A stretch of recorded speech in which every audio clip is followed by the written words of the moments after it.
Okay, good evening, ladies and gentlemen, and welcome to our 2016 Local Candidates Forum. My name is Raul Altamirano. I am the current secretary for the Javelina Press Club. Thank you all for coming.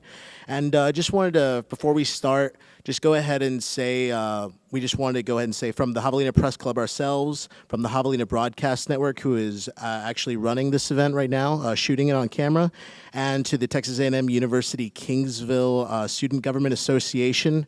We just want to go ahead and thank you all for coming. We'd also like to give a shout out to all of the students who have helped organize this event. And we'd also like to give a very special shout out to the Kingsville Record, including Mr. Chris Mayer, who is here in attendance, for helping us promote this event and co-hosting it. And just letting everybody know that this event was going on, taking place here at Texas A&M University-Kingsville, and bringing the community together for what it certainly feels like one of the most important campaigns that we've ever had in this country. So I want to thank you all for coming. And without further ado, I'd like to bring up today's moderator. He is the current he's from the Kingsville Record, the managing editor, Mr. Tim Acosta.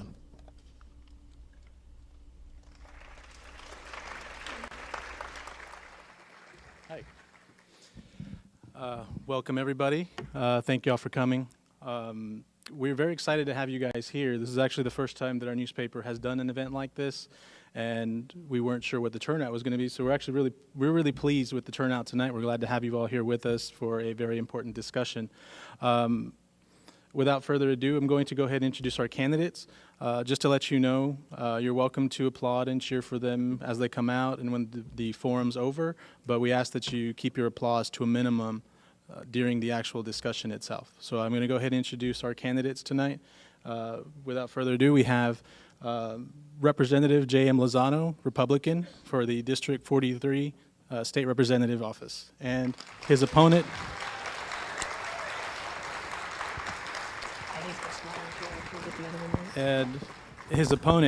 Democratic challenger, Marisa Yvette Garcia-Utley.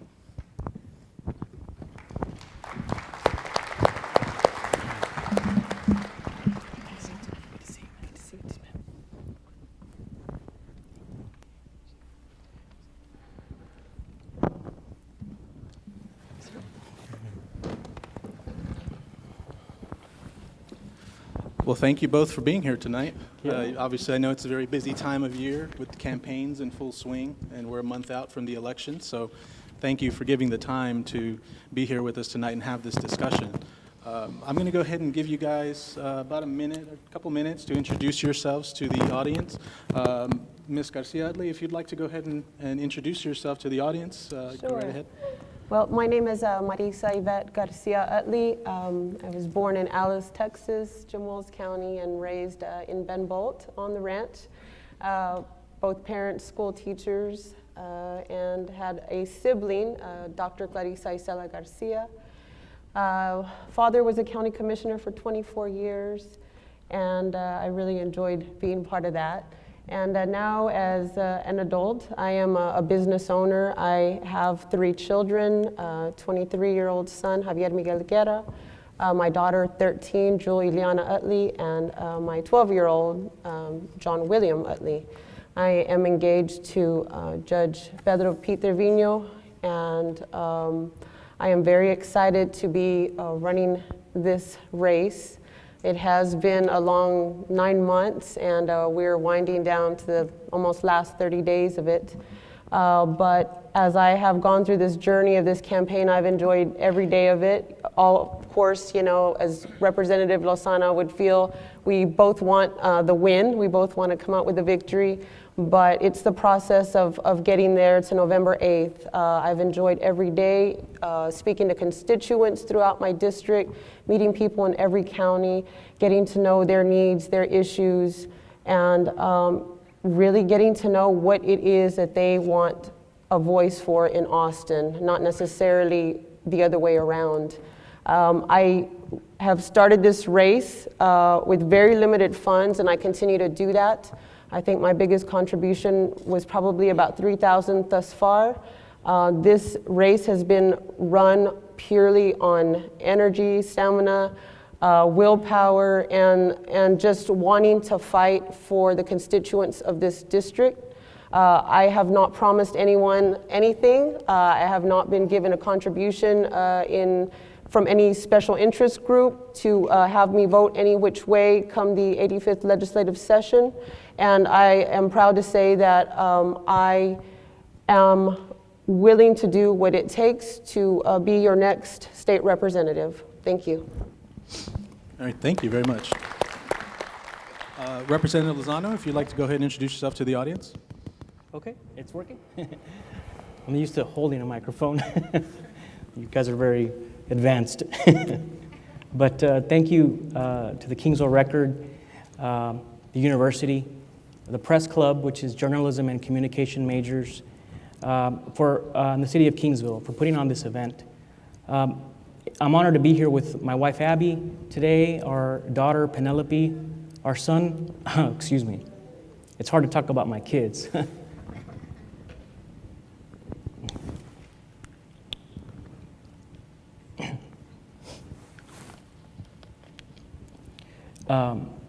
My entire family, my 3 sisters, my son, my dad, my mom. This began for me 25 years ago. And I know when you look at me, you're like, what were you, like 11? I was. I was an odd child.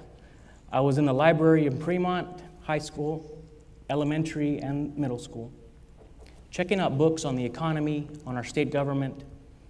I was watching C-SPAN. I don't know why, but I just liked watching it. And I remember seeing Oliver North, thinking he was a G.I. Joe on C-SPAN. For some reason, government service has always been a calling to me. And I've worked towards that. And I was blessed to be raised in a great community, I think, of Fremont. And when you really think about it, to go from a small town like Fremont to the Texas capital, it's quite a feat in itself. It took a lot of hard work, to be honest, and I did it at the age of 29. But all that passion and dedication wouldn't have been possible if I didn't have a strong support network. My parents, my sisters, my wife, and our kids today. And I've been blessed, just like my father has been blessed, by Jim Wells County, Brooks County, Jim Hogg County, Duval County, with an ongoing successful medical practice. These counties, Jim Wells, Clayburgh, San Patricio B, even Nueces, has blessed my wife and I with successful businesses with almost 45 employees. And every session, the people of this district have returned me to Austin with more and more votes each time, and more cross over votes. I'll give you an example. Governor Abbott ran 2 years ago in Jim Wells, and he got 44% of the vote. In Jim Wells County, no Republican had ever won. That's Box 13, LBJ, Duke of Duval. You all know the story. We got 58% of the vote in Jim Wells County. And I'm confident we're going to do that, if not more. Because the people now are voting the person. More and more people doing that ensures that the public representatives that you have are held accountable. They're not getting your vote by default. You're actually going to see what they've done. And in the last 6 years, I've written over 114 substantive bills that I've introduced, 11 of which are now law, 13 Senate bills that I carried through the House process. And so that's 24 laws that are signed by the governor that we have been able to get on the books for you. We've been able to get $65 million for A&M Kingsville to build a new music building. We were able to save Fremont ISD from closure 3 times. We've succeeded in getting increased funds for schools by $4.2 billion. That's been a hard fight in itself. And we were able to get $800 million for the TRS care, retired teacher care system. The fight continues, and I need you to send me back, and it's an honor to be here with you today, and I'm just humbled to have this opportunity to be with you. Thank you, Representative. Okay, well, we've got a lot of ground to cover, and even though it seems like a lot of time, we really don't. So we're going to go ahead and dive right into it.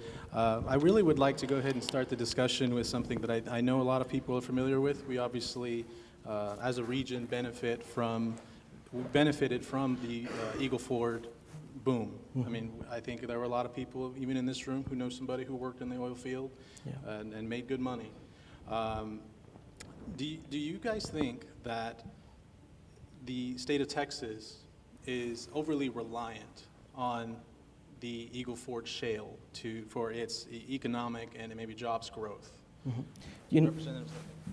The Texas economy, going into the legislature, we all think of Texas, and when I go to other states and I meet people, they always ask, do you have a horse, and are you in the oil and gas industry? Do you drink oil for breakfast? I mean, that's the mentality.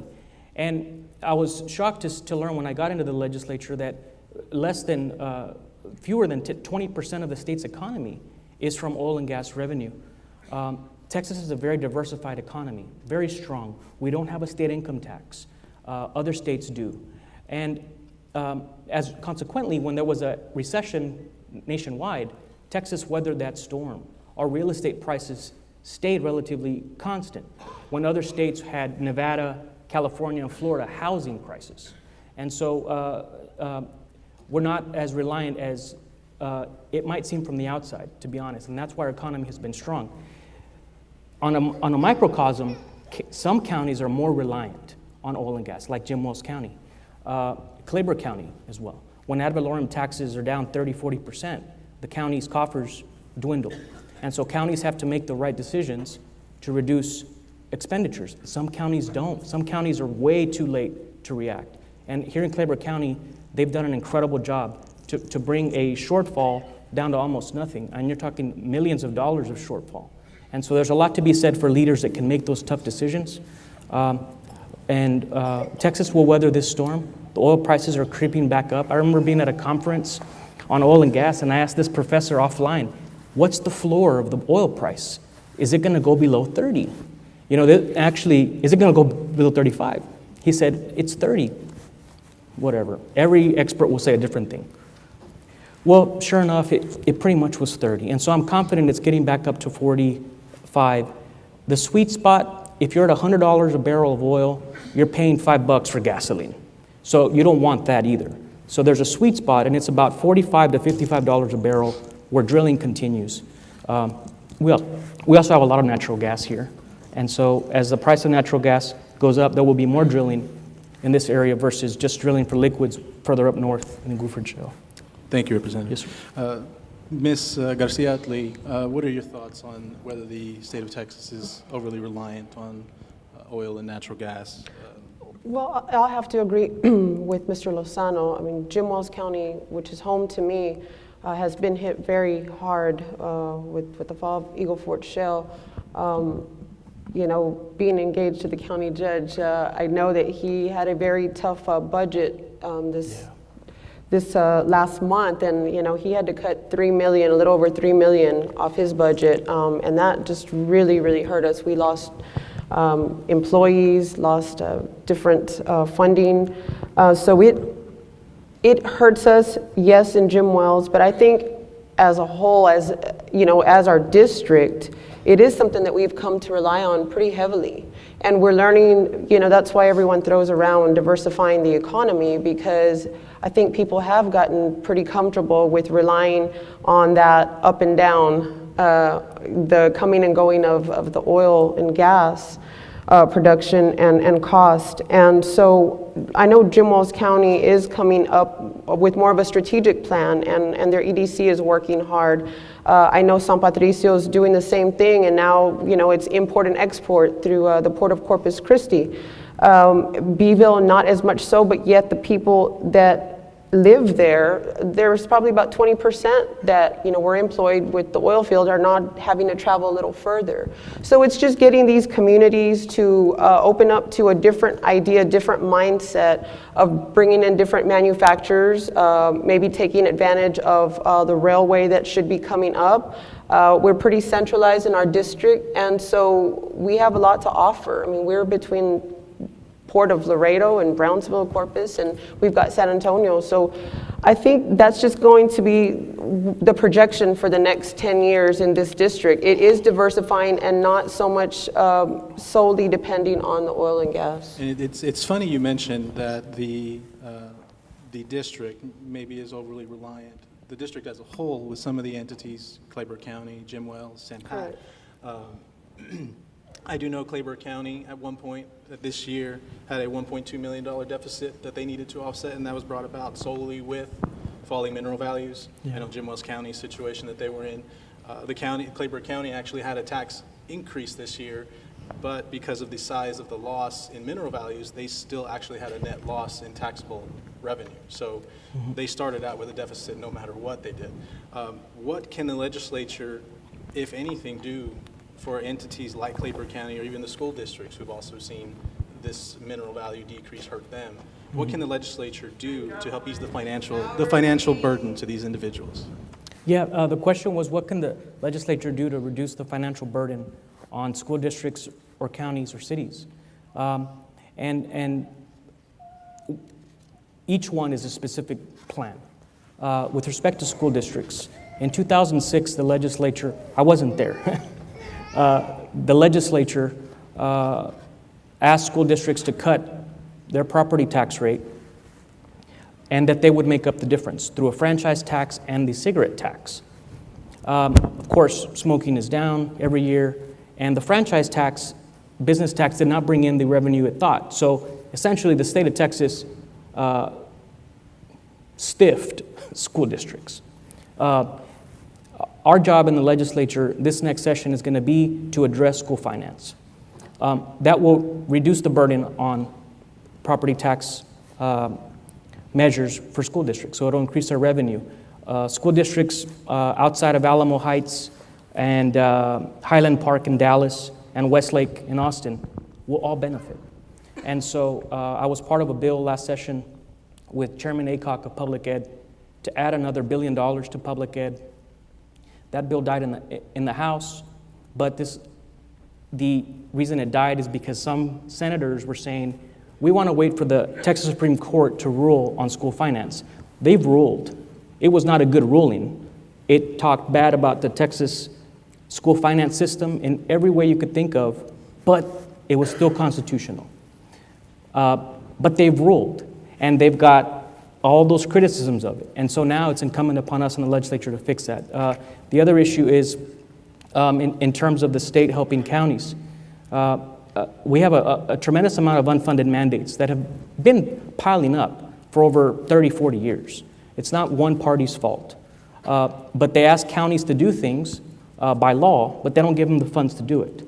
And so counties are stretched thin in their ability, and it's very hard to pass a tax increase for a county.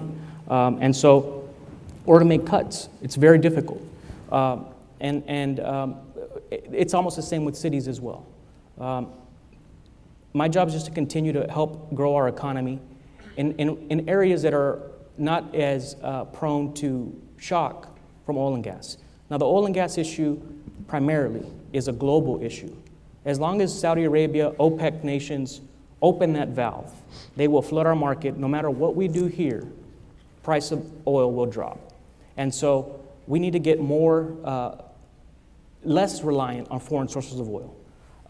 We also have to protect our market share of oil and gas. And so we have an LNG terminal by Cheniere Energy being built in San Patricio County. They will be exporting gas to other nations. Natural gas prices in Europe are about $13 per MCF. Here, they're about $4. And so it's a $4 shipping cost, and so there's a built-in profit for producers here in this region. And so all the natural gas that's under our ground that we're not drilling for will start to get drilled again, and that'll help revitalize our local tax base. Thank you, Representative. Ms. Garcia-Utley, what are your thoughts on what the legislature can do to assist counties and school districts who maybe are impacted by these falling mineral values? Well, 2 points were brought up by Mr. Lozano. One was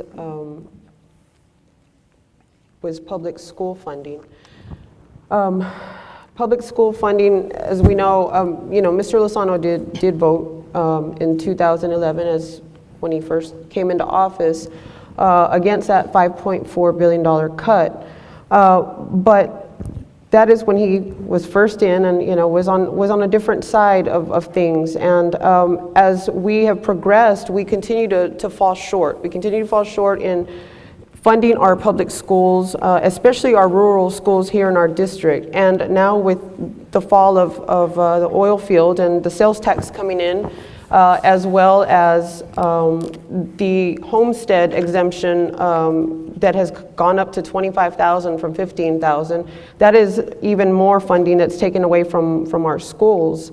So we need to, I feel like that is something that is something that I need to do going up there, fighting for it. I know the Corpus Christi Times endorsed Mr. Lozano, saying that was, one of the biggest things that he's done. But again, that was in 2011, 2013, 2015. The story has changed in funding for our pre-K program, for expanding our program, for having qualified teachers in this area, and minimizing the teacher-student ratio to 1 to 18 students in a classroom. 4 years old, that's probably all a teacher can handle.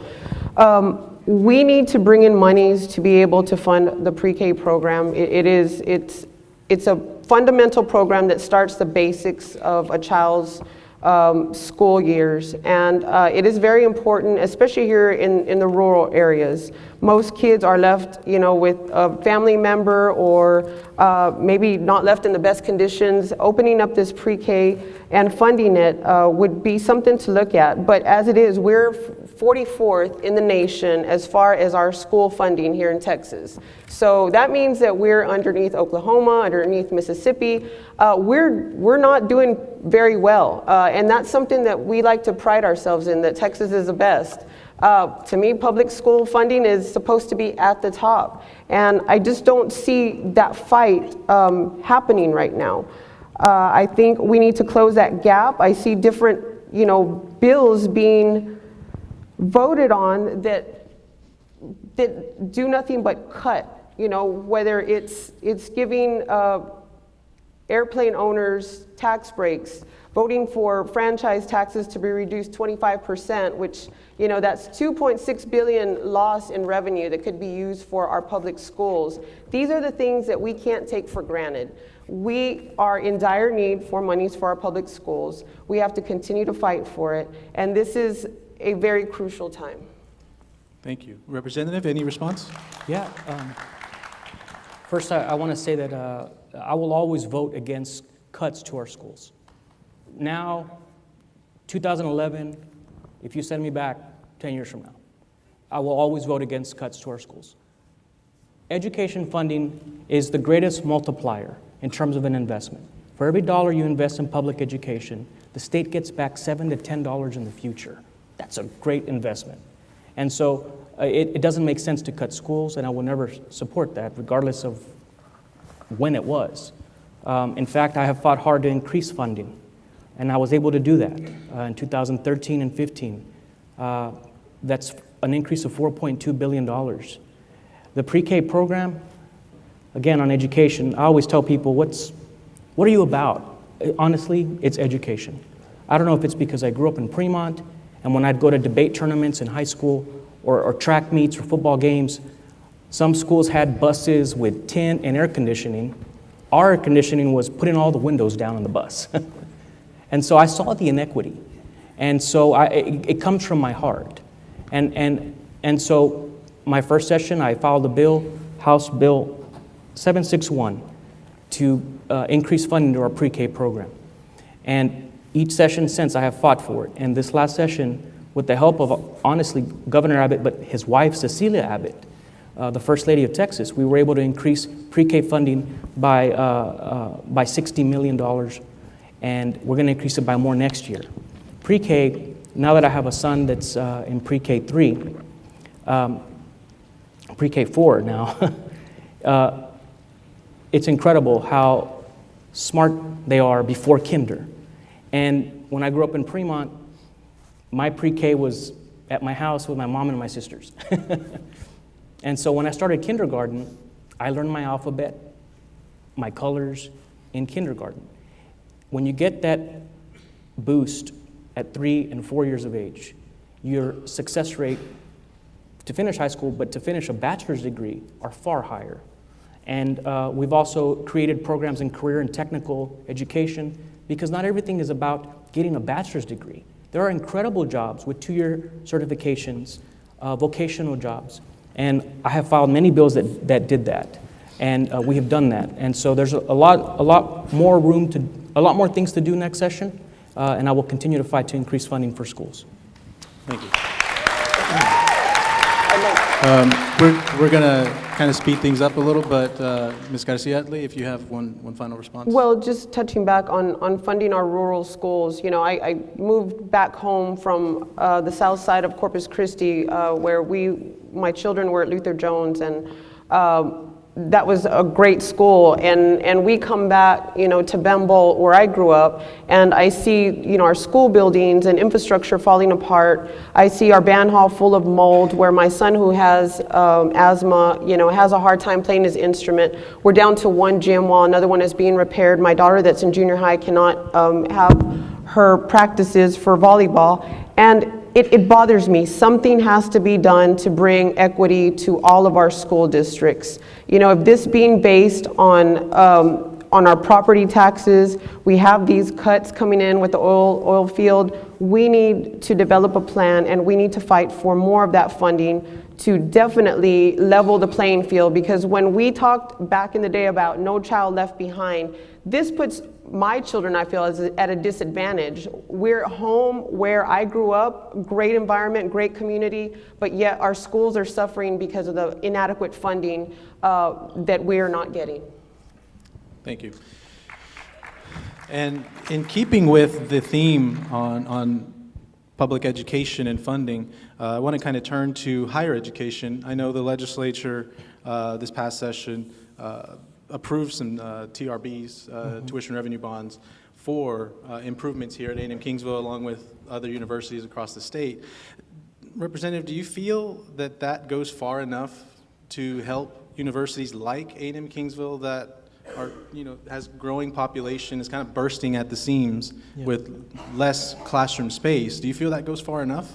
It's definitely a start, and for multiple sessions before I got there, the Kingsville had not got a TRB, tuition revenue bond. We all know the band, the music building here. I remember being in Fremont Junior High playing trumpet, and we'd come up here for a band camp. A band camp. Where's my sister Violet? She's probably laughing at me for saying that. And the lockers were wooden tablas, big wooden boards with a hinge screwed on. That was, and so to keep it shut, some of them had duct tape, some had a wire. That's where they put their French horn in there. And it was incredible that one of the most incredible music programs in the state of Texas, where at state marching competitions, all of the A&I, now A&M Kingsville band directors basically take a picture, because it's like a brotherhood of incredible band directors, how that music building has deteriorated. There haven't been funds, and so I fought hard to get that $65 million. They should start construction soon. And they're also going to have classroom space. And so the 4 years ago, the TRB that I proposed was for $42 million. That whole TRB failed, and this last session, we added about $23 million, and that's going to have classroom space in addition to a music building. It is just a start, though. There's a tremendous amount of infrastructure investments that we need to make at the state level, not only for our higher education infrastructure, but for our roads and our water systems. And I look forward to continuing to help in that process. Thank you. Ms. Garcia-Utley, do you feel that the tuition revenue bonds that the legislature approved this year for improvements at various universities, do you feel that goes far enough to help these universities out?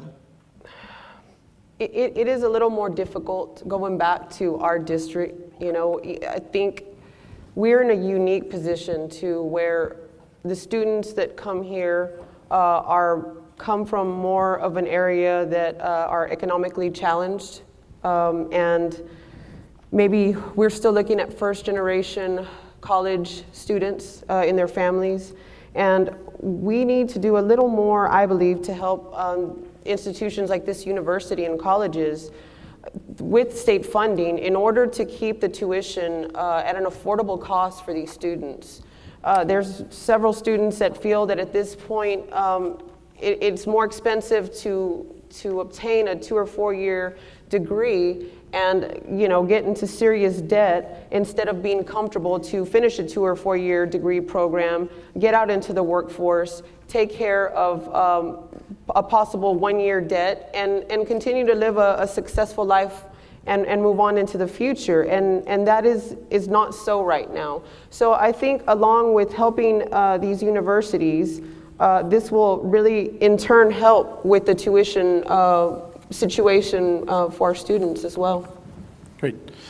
Representative, she brought up student loans and the debt that some students leave school with. I mean, obviously, a lot of times student loans are handled on the federal level, but is there anything the legislature can do to help ease that burden on some of these individuals who have, are leaving school with massive amounts of debt? Yeah. A few sessions ago, when I voted against education cuts, some of those education cuts also cut a program called the Texas Grants. And that's a state-funded grant program for college students, especially first-time generation college students. There are some universities that have increased tuition at rates far above inflation plus growth. And if you look at a model of before there was tuition deregulation passed, A&M Kingsville is actually below that increase, below the rate of tuition increase when it was regulated. Kingsville, A&M Kingsville just does a good job in controlling its expenses and being very efficient in its expenditures. Other universities don't. I do also have a problem with some of our students that major in Russian literature or fields that regionally you can't find work. And they graduate with a college loan, can't get a job, and I'm talking like $40,000, $50,000. And when they do get a job, the payment alone is almost a third or half of their monthly take-home pay. And so we have to emphasize engineering, STEM field, bachelor's degree programs. We have to find funding for education programs so that our teachers will come back and teach in rural areas. We have to add stipends to their pay. Most teachers graduate from education programs and then they want to live in San Antonio, Houston, large cities. The pay is better. And so that's another area in terms of, and of course health, nursing, pre-med, pharmacy, physician assistant, nurse practitioner programs. These are all incredible programs that we have here that we need to encourage more kids to apply to. Thank you. Ms. Garcia? Going back on teacher salaries, I bring up that my parents are school teachers because I lived in a home where it was tough every month. My father had an extra job. Both my parents worked in the summers. There were no summers off. So I know how hard they worked for the amount of pay that they were paid for doing such a big job to teach the children. And right now, a teacher's salary average is about a little over 51,000. Now that's 6,300 below the national average. And I just think that there needs to be an increase in that. We continue to say teachers need to get paid more, teachers need to get paid more, but it's time that we do something to fight for our school teachers, to fight for their retirement, especially the administrators and the entire staff in an ISD that need that retirement. They put in 20, 30 years and because of these cuts lose their retirement. And to me that just hurts me because I see that happening at home as well, where we've gone into a system to where we contract several services now. Well, that just took away retirement from a big percentage of our ISD employees, and that was something that they were counting on. They have been there since I was in school there. And so I think we need to do a little more on helping our school teachers, our administration, and funding our ISDs properly in order to get the education that we want for our children. Thank you. We are cutting real close to our time limit here. So I want to kind of move forward real quick to another issue related to universities in part. Obviously, we all know about the open carry and the campus carry legislation that actually took effect this year, most recently here on campuses, where the university students who are licensed to carry concealed weapons are able to do so on campus in certain parts of the campus. Representative, in going back, and I know you supported both pieces of legislation, in going back with that, did the legislation, was it implemented the way you expected, or? There were two things on that bill. The first thing is I have one university in my district, A&M Kingsville. And the first thing I did is I asked the chancellor of A&M, John Sharp, tell me what you think about this bill. If you're against it, I'm going to do everything I can to stop that bill. And so he was for it. And he was part of the amendment process to that bill that added an amendment that allowed the Board of Regents to basically take a map of the university and find areas on that campus where they are carved out from the law. Businesses can carve out their businesses from the law by posting a notice. This was just basically taking the current concealed handgun license law and taking the word concealed out of it, so people can carry a handgun. There are still fixes to be made next session. One of the unintended consequences was at our courthouses.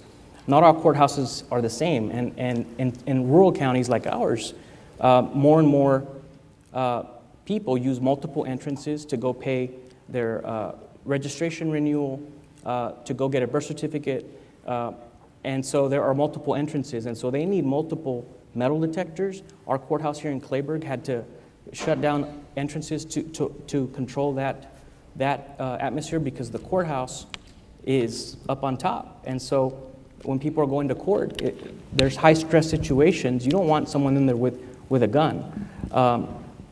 And so next session, I look forward to crafting those fixes. The legislative process is such that whenever there's a bill that goes into effect, we hear from the public that tell us, hey, it was close, but you still need to do this. Or it didn't have the actual intended consequence you wanted. This is what you need to do. And that's what I intend to do next session. Yes, sir.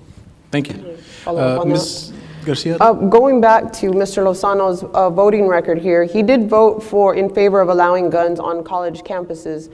Now, you know, Mr. Lozano did say he visited with Mr. Sharp, but to me, that's just something that you have to decide as an individual. Allowing guns in our campuses, something that students feel so uncomfortable with, our professors feel uncomfortable and threatened by, it becomes more of a hostile environment instead of a peaceful learning environment. It's just something that I feel, 5-6 years of experience in legislation, that's not just something that you go get an opinion on and vote for. That is something that you need to vote for as an individual and take responsibility for. And right now, with all these shootings going on with our law enforcement in classrooms, in public places, this is just, we need to find a happy medium where, yes, guns, rifles, they're okay, but they have a place to where they belong.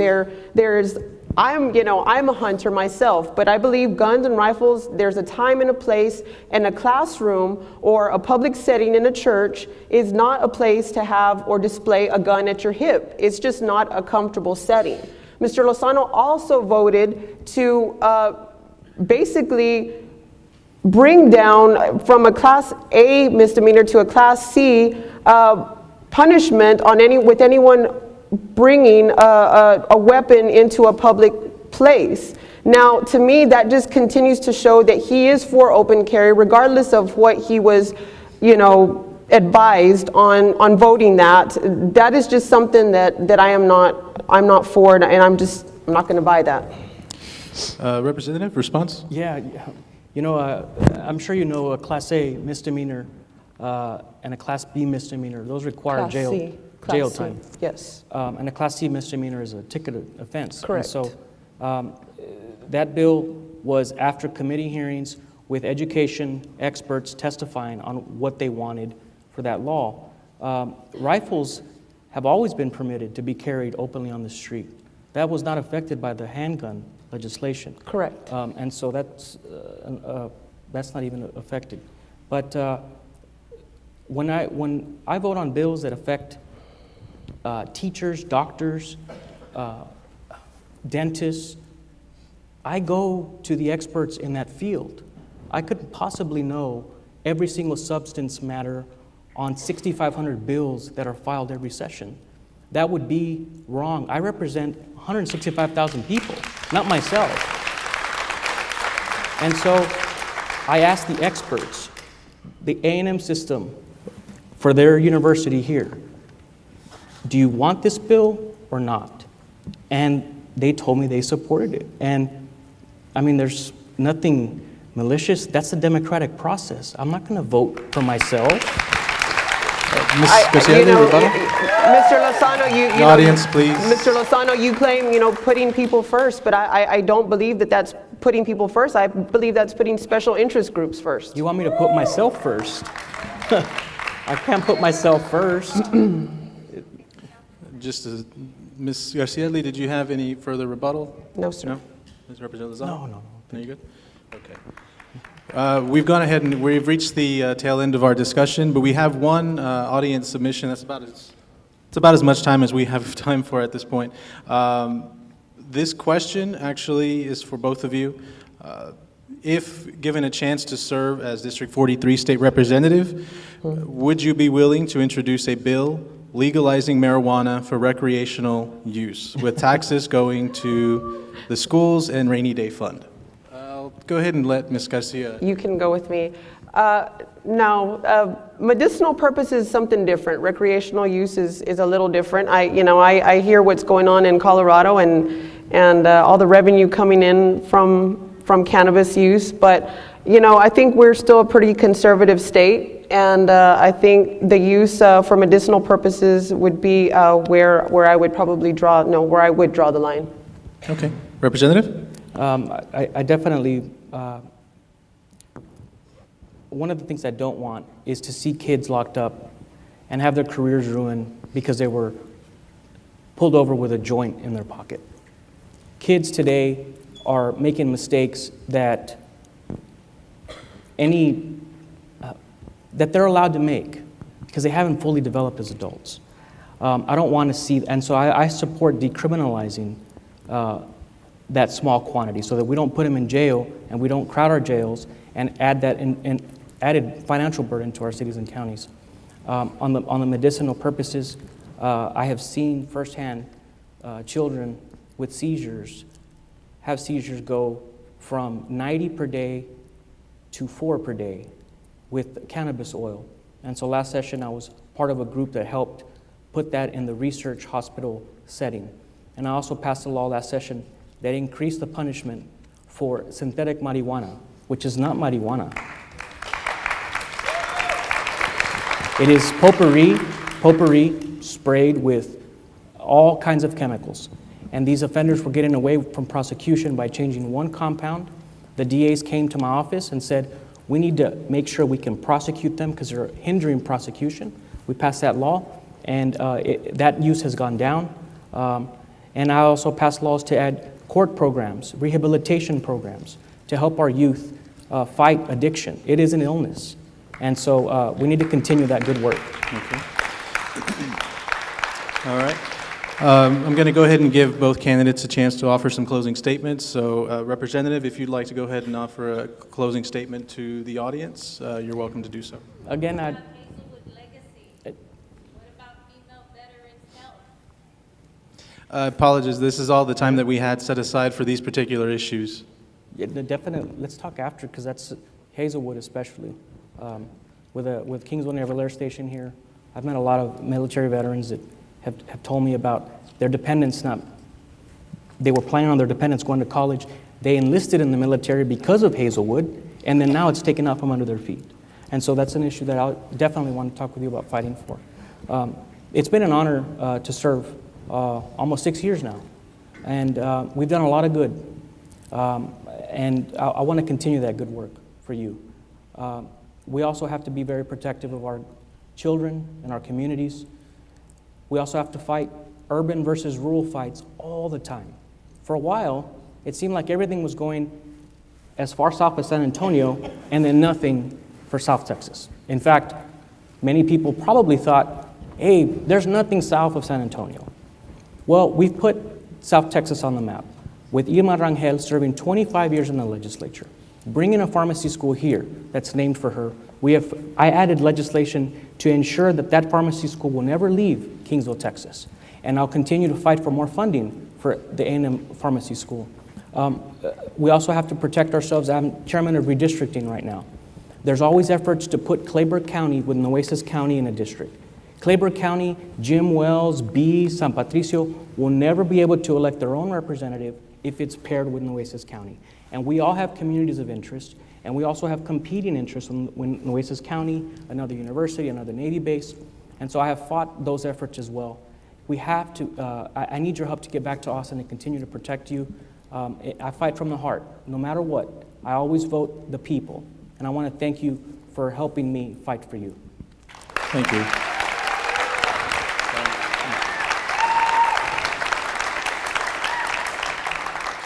Ms. Garcia-Utley, if you'd like to offer a closing statement. Sure. Well, I too want to thank you for this opportunity. Of course, this was my first forum debate ever, so thank you for the opportunity of experiencing that.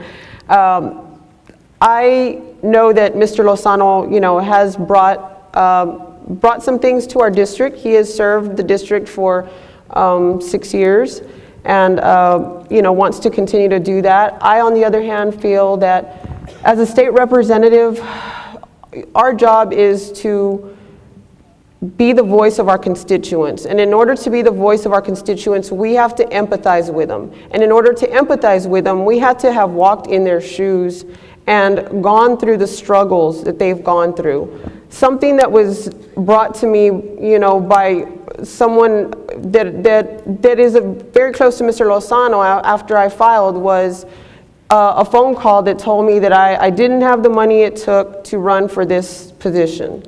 And I said that I appreciated what he had to say, but I don't believe that it takes money to run this position. I believe it takes, like I said, empathy. I believe it takes experience. I believe it takes someone who has fallen and gets back up and continues to fight and does not give up on the people that elect them. I will continue to fight for those that are underprivileged, underserved. We have about 73% of the families or individuals that make $50,000 or less in our district. And I can fit into that 73%. Those are the people that I want to help. Those are the people that I'm here fighting for. This has not been an easy campaign. There has been one thing coming at me and another, but I continue to fight, and I will not give up till November 8th. I thank you for your support, for your time. I thank Mr. Lozano for being here and agreeing to come out and talk to all of you and even answer questions, although we didn't get to answer much. I thank the Record for putting this on, our families for being out here, my parents, and all those who are here, and my fiance. And I just ask for your support, your vote. I do not have the 6 years experience, but I do have the determination, the fight, and the will to do what's best for District 43. Thank you. Thank you.